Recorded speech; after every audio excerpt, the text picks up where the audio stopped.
نحمده ونصلي على رسوله الكريم أما بعد فأعوذ بالله من الشيطان الرجيم بسم الله الرحمن الرحيم ربي يسر ولا تعسر وتمم بالخير وبك نستعين آمين اللهم آمين.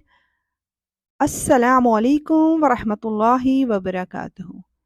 اللہ سبحانہ و تعالی ہم سب کو دین دنیا اور آخرت کی بے شمار بھلائیاں عطا فرمائے، آمین. شروع اللہ کے نام سے جو بڑا مہربان نہایت رحم والا ہے. سنت رسول کے ذریعے قرآن پاک کا ترجمہ پڑھتے ہوئے اللہ سبحانہ و تعالیٰ سے بات چیت کا سلسلہ سٹارٹ کرتے ہیں. سورہ بقرہ کی آیت 92 میں جانتے ہیں کہ اگر کوئی قتل غلطی سے ہو جائے تو اس کا کفارہ کیا ہے. کسی مسلمان کا یہ کام نہیں ہے کہ وہ کسی دوسرے مسلمان کو قتل کرے، الا یہ کہ غلطی سے ایسا ہو جائے، اور جو شخص کسی مسلمان کو غلطی سے قتل کر بیٹھے تو اس پر فرض ہے کہ وہ ایک مسلمان غلام آزاد کرے اور دیت یعنی خون بہا مقتول کے وارثوں کو پہنچائے، الا یہ کہ وہ معاف کر دیں. اور اگر مقتول کسی ایسی قوم سے تعلق رکھتا ہو جو تمہاری دشمن ہے مگر وہ خود مسلمان ہو تو بس ایک مسلمان غلام کو آزاد کرنا فرض ہے، خون بہا دینا واجب نہیں.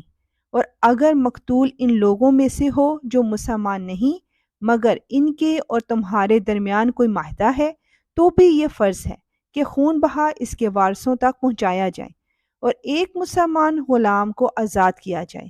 ہاں اگر کسی کے پاس غلام نہ ہو تو اس پر فرض ہے کہ وہ 2 مہینے تک مسلسل روزے رکھے. یہ توبہ کا طریقہ ہے جو اللہ نے مقرر کیا ہے، اور اللہ علیم و حکیم ہے. بے شک یا رب العالمین. آیت 93 میں جانیں گے کہ اگر قتل ناحق کیا جائے تو اس کا وبال کیا ہے.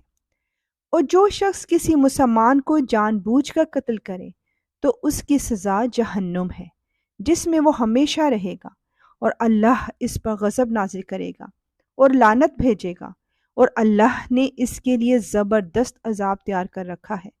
اللہم اجرنی من النار. آیت 94 میں ہم جانیں گے کہ کسی کو بلا وجہ کافر کہنے کے بارے میں کیا حکم ہے. اے ایمان والو، جب تم اللہ کے راستے میں سفر کرو تو تحقیق سے کام لیا کرو، اور جو شخص تم کو سلام کرے تو دنیاوی زندگی کا سامان حاصل کرنے کی خواہش میں اس کو یہ نہ کہو کہ تم مومن نہیں ہو، کیونکہ اللہ کے پاس مال غنیمت کے بڑے ذخیرے ہیں. تم بھی تو پہلے ایسے ہی تھے، پھر اللہ نے تم پر فضل کیا، لہٰذا تحقیق سے کام لو. بے شک جو کچھ تم کرتے ہو اللہ اس سب پر پوری طرح باخبر ہے. بے شک یا رب العالمین کوئی چیز تجھ سے چھپی نہیں. آیت 95 to 96 میں اللہ سبحانہ و تعالیٰ کی راہ میں نکلنے کی فضیلت بیان کی جا رہی ہے. جن مسلمانوں کو کوئی معذوری لاحق نہ ہو اور وہ جہاد میں جانے کی بجائے گھر میں بیٹھ رہیں، وہ اللہ کے راستے میں اپنے مال و جان سے جہاد کرنے والوں کے برابر نہیں ہیں. جو لوگ اپنے مال و جان سے جہاد کرتے ہیں ان کو اللہ نے بیٹھ رہنے والوں پر درجے میں فضیلت دی ہے، اور اللہ نے سب سے اچھائی کا وعدہ کر رکھا ہے. اور اللہ نے مجاہدین کو بیٹھ رہنے والوں پر فضیلت دے کر بڑا ثواب بخشا ہے، یعنی خاص اپنے پاس سے بڑے درجے اور مغفرت اور رحمت.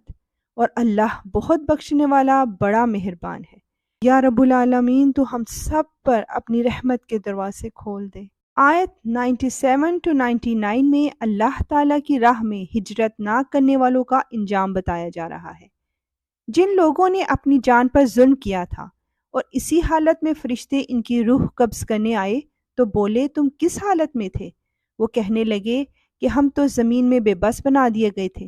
فرشتوں نے کہا کیا اللہ کی زمین کشادہ نہ تھی کہ تم اس میں ہجرت کر جاتے؟ لہٰذا ایسے لوگوں کا ٹھکانہ جہنم ہے اور وہ نہایت برا انجام ہے. اللہم اجرنی من النار. البتہ وہ بے بس مرد، عورتیں اور بچے اس انجام سے مجتنع ہیں جو ہجرت کی کوئی تدبیر نہیں کر سکتے اور نہ نکلنے کا کوئی راستہ پاتے ہیں. چنانچہ پوری امید ہے کہ اللہ ان کو معاف فرما دے. اللہ بڑا معاف کرنے والا بہت بخشنے والا ہے. سبحان اللہ۔ یا رب العالمین، تو ہم سب کو جہنم کے عذاب سے محفوظ فرما، بے شک اس کا عذاب چمٹ جانے والا ہے۔